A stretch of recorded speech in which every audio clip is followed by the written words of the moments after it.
What's up, YouTube? Just a quick video today. I got a question. Did Palantir just steal my playbook? I noticed Palantir, it's a company backed by Peter Thiel and some other dudes. That was all the rage last week. You know, they bought $50 million worth of gold bars and paid off all their debt. Interesting. I think let's talk about this one. But first, if you guys are into personal finance, gold, silver, investing, please like the video, subscribe to my channel, check out my website, My Road to Wealth and Freedom. Link is in the description below. These capsules as well. I get lots of questions about that. I got the link up in the description below for those as well. My disclaimer, I'm not a financial advisor, so please consult a financial expert or advisor before making any investment decision like buying gold, silver, pursuing any of the strategies about personal finance that I discuss on this channel. Yeah, so guys, here we are, August 25th, 2021, and last week I just put out my video, and then over the weekend I've been reading all this stuff about Palantir. You know, they were being discussed all over the media for, you know, putting, I think, $50 million into gold bars. I think they bought like 100-ounce gold bars. I'm not sure. You know, I guess they had like 50 billion worth of, I don't know, cash or whatever. That's what they're worth. I didn't really delve too deep into the story, guys, so I'm just gonna throw it out there right now. Like, but my understanding is $50 million wasn't a whole lot. It's looks like people were caught off guard, and you know, lots of questions. Hey, how come these guys didn't go into crypto like Bitcoin or Ethereum, like you know, like we saw Michael Saylor at MicroStrategy and a few other places, PayPal, I think. And of course, there's a lot of speculation surrounding the company because they're involved heavily with defense and intelligence contracts. They handle, I don't know, software or cloud stuff for those guys, and you know, they're expanding into commercial and that too. But the other interesting thing is that they just had to pay off all their debt. I find that really interesting because that is exactly that's exactly my playbook. What I'm doing now, I am taking a breather from investing heavily in the stock market, especially with it at these record levels. I'm paying off my only outstanding debt that my family has is our home mortgage. As I said in these videos, this year it's just been a complete drag, saving up cash, paying off debt. But I definitely see the benefits, and the more I think about it, the more I hear people talk about it. I feel like I've made the right choice. I might have left a little bit of money on the table in terms of returns. You know, if the market goes up, you know, 10, 15, 20% and you cashed out, I mean, you missed all that upside. But then again, as we saw in March 2020, you know, when the situation reverses, these stocks can go down quite significantly. So what you miss on the way up pales into comparison to what you'll lose out on the way down. So that's what I've been thinking. I've also just been kind of hedging my bets too by putting some money into gold and to a lesser degree silver. And I just see that as like, you know, a prudent inflation hedge. You know, the gold and silver are liquid, you know, as good as cash, if not better, in my opinion. But yeah, so I just thought that was really, really interesting. Now the other guy I kind of follow, I don't like follow religiously or whatever, but it's Luke Grohman, and I noticed I was listening to one of his podcasts, or he was a guest on some podcasts, and he was talking about how, you know, in the spring, you know, he got out of Bitcoin when it was, you know, at an all-time high or something like that, or at or near an all-time high. And he liquidated that investment, and he paid off all his debt, including his home, which was really interesting. And just recently I caught one of his, he comes out with these weekly, you know, kind of update videos or whatever.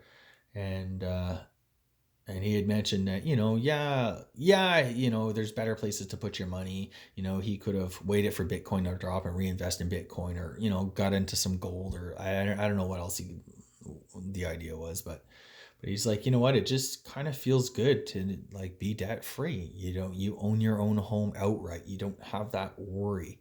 You don't have that pain in the butt. And that's a lot. I think Luke Grohman's example is really instructive because it really speaks to the heart of the matter. And really, like with a mortgage and why I'm doing what I'm doing, why I've decided to be really, really serious about getting out of all debt, mortgage debt especially, is it just significantly reduces risk. If I lost my job tomorrow and I was mortgage free, yes, it will hurt, but not nearly as bad as having to make those monthly, weekly, bi-weekly payments. It just, you know, all of a sudden your overhead costs just dwindle to basically like insignificance. Now I estimate it. Our mortgage payment on an annual basis, I think it's about, I don't know, 30,000 a year or something like that. And in addition to that, we put lump sums to the tune of 20 to 30,000 a year, maybe more some years. It really depends on what's going on. So that's an extra 60,000 a year after tax that we're going to have available once this mortgage is paid off. Um, Now, some people's like, well, hey, you should just invest the money and use your dividends to pay your mortgage and this and that. And yes, yeah, and I thought about that. Let's say I think I had about a $200,000 outstanding mortgage balance, and at say 30,000 a year, how much money would I need? You can work that backwards, and I estimated it was probably about 750,000 invested. Um, and that would give me the after tax dividend income to cover my mortgage. But then you got to kind of look at that on balance. Like, okay, now I got 750 grand. It's almost $1 million invested in stocks, which are like far more risky than just paying off your home. And I still have the mortgage. Yes, I can make the payment, but as we've seen and as we know, dividends can be cut. Though that 750 grand worth of stocks could be 450,000 or 500,000. Like, that's what I'm talking about with risk. It's an uncertain future. We don't really know. And this bull market is kind of long in the tooth. I've been investing hardcore since 2007. So I rode the market down and right back up, and it's long in the tooth. And I think more and more people are seeing that. And I'm not quite sure I believe the narrative that there is no alternative to stocks or crypto or like whatever. Um, I do think there's real risk, and job loss. Like I said in my last video, I spoke to a buddy of mine who had just lost his job, just got packaged out a couple weeks back, and I mean that's tough. If that were to happen to me, like that would be kind of hard. Sure, we could get through it. Sure, I'm sure I could find another job. Maybe I'll make more than I make now. Maybe I'll make less. Who knows? My the sense I get is that it would probably be less money, be a lot tougher, a lot more competitive job market. And maybe there's no job security there. Maybe I'm there 2-3 years, and then something else happens, and I'm like pushed out or move out. I got to move to. Who wants to play that game? I, I've conducted my financial affairs and the affairs of my family in such a way that I didn't ever want to be in a position where I was forced to retire before I was ready, or that I got downsized or was a victim, or like who that's what financial independence, financial freedom is really all about to me. It's about that freedom of choice, living life on your own means, because you're not beholden to anyone. And when you have any amount of debt or significant debt, but even 100 grand or 200,000, like I've been trying, I've sold some investments, I've been saving up. It's hard, just hard to like save up a couple 100 grand and pay it all off, or you know what I mean? So my thought was, I just want to eliminate as much risk and uncertainty as possible going forward. Not because I'm too worried about, this ongoing health crisis, but it's mainly just, the longer the longer the markets go without a correction, the economy and stuff like that, you never know. And I just don't ever want to be in a situation where if I lost my job, it would like adversely impact our standard of living. And by not having debt, you have a whole lot more choices. You have a whole lot more runway until you get another job, until you bounce back, until the economy bounces back. these recessions, this is like they said the recession last year was 2 months or whatever. Like that's such crap. I don't buy any of these statistics anymore. I don't buy any of their little reports that are all doctored and so rosy, the rosiest outlook ever. Just be real. I think there's a lot of pain and suffering that happened last year. A lot of people were caught off guard, and it should be a lesson to everyone. Will they all learn that lesson? Will they de-lever? Um, my guess is probably not. Give it another year. Once things get cleaned up and people actually do get back to work and stuff like that, you're going to see people behaving in the exact same manner, or worse. Sometimes these crises and that, like, I how many times have you heard, oh, I could be dead tomorrow, so I want to enjoy life today and stuff. Well, there's a cost to doing that, and my approach has been I don't do that. I don't kind of live for today. It's a nice romantic feeling to be just so free and do whatever. But the reality is, chances are you are going to live a long, full life. You are going to wish you hadn't pissed away a ton of money on a bunch of crap that you didn't even really need or were happy. There is things that we do have to kind of plan for our future, which is just kind of so funny because that's the exact like kind of crux about investing. It's really a long term deal, and most people don't live their life for the long term. They're too caught up and focused on the short term. We see it in market. It's all human behavior, and we see it in our own individual behavior. Um, but no matter what happens, and no matter where things go, I know that the right decision for me personally, and I guess for my family, is we don't want to be carrying any mortgage debt. I want to kind of live life as free as I can. I've worked hard the past 20 years, and I just want to take the foot off the gas, I guess, and just kind of chill out, not have to worry about money. Yes, I'm going to be investing. All that excess money that used to go to the mortgage is going to be going plowed right into investments. Yes, we will live our life again. In a way, these restrictions have kind of been a bit of a benefit for a lot of people, because if you can't go out to restaurants, you're saving that money. If you can't go on a vacation, or go flying out of the country, or go whatever, you're saving a ton of money. And I think like that has provided us a bit of a window. Like, hey, you know what? We've had to do a staycation last year. Maybe you rent a cottage locally, or you do more things locally. You're saving a ton of money. What are you doing with that money? I'd like pay down debt, pay down your mortgage, do the right thing, because not having debt gives you options. Um, if we do head for like a major financial crisis or economic crisis, something out of the ordinary, other than the run of the mill kind of recessions and stuff like that.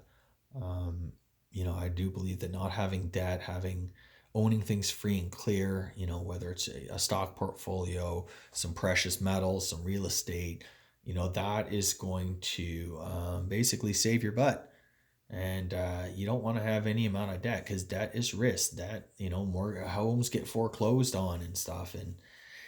And what we've seen before in the past when these things happen, it's unclear how these rescue. Will the Fed rescue the economy? Will Congress rescue the economy? Well, I mean maybe, but maybe they don't act soon enough. Maybe it takes them a couple years. How many people lost their homes in the housing bust a decade ago?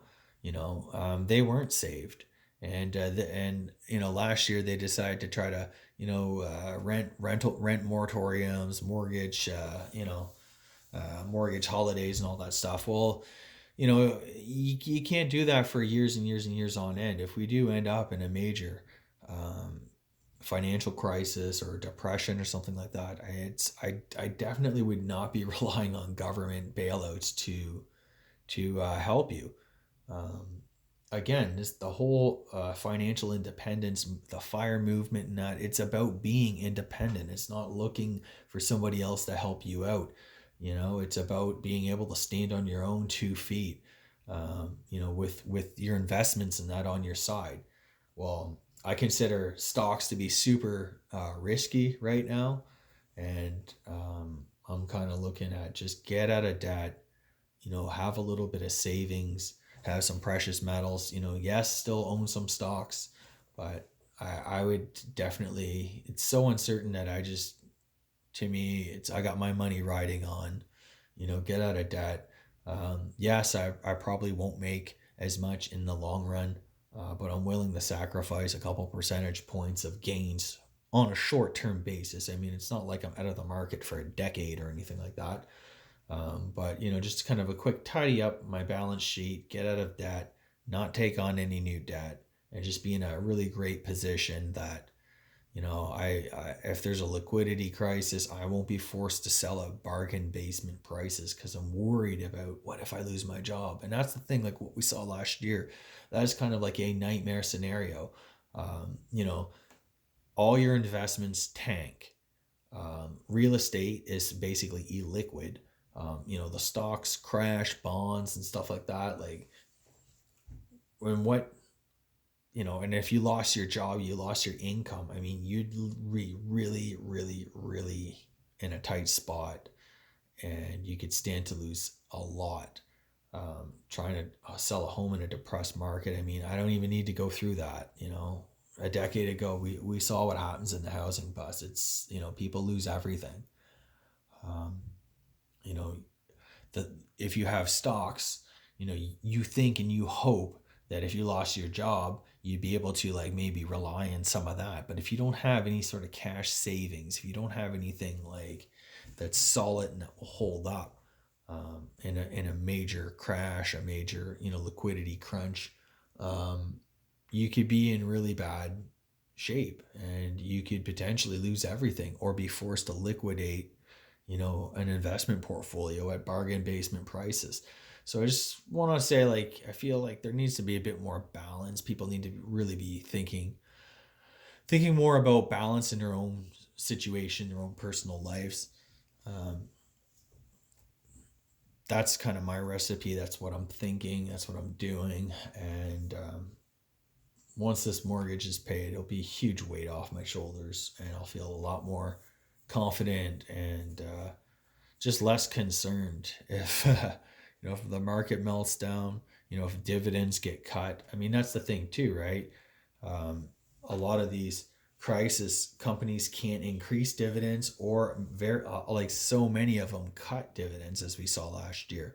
You can have a great dividend portfolio that's supporting your lifestyle in that, but if 50% of that income gets cut, you could be in, that's forcing you back to work. I mean, that's kind of my thing with the fire movement. They try to make it seem like it's all great and stuff like that. And when the economy is fine and it's chugging along, I mean, yeah, yay for fire. But when we end up in a huge crisis, and all of a sudden your income dries up, your investments that you planned on selling to support that, like when they're all in the toilet, then you're really kind of screwed. Then you're at the mercy of trying to find a job to make ends meet, maybe to stave off selling your stock portfolio at bargain basement prices and stuff like that. So anyways, that's just my thought.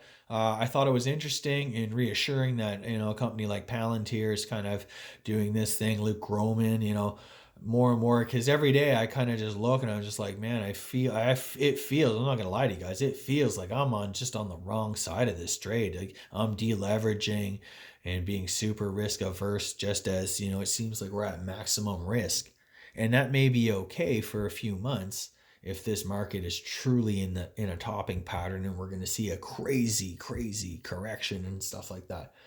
But if this carries on for if we're on a new bull cycle, which I do doubt, I sincerely doubt that, but if that is the case, then I am then I've missed out, for sure. But like I said, it's not about the money that you could have made. It's at this stage is basically what you keep. and the peace of mind, the sleep at night factor, because there's things all outside of our control. If a job loss and stuff like that, that has an impact, and that's kind of like an unquantifiable impact. So anyways, those are my thoughts. Hope you guys enjoyed the video. I tried to make it short, but it looks like it didn't come through. Take care. Hope you enjoyed the video. Like the video, subscribe to my channel, check out my website, My Road to Wealth and Freedom.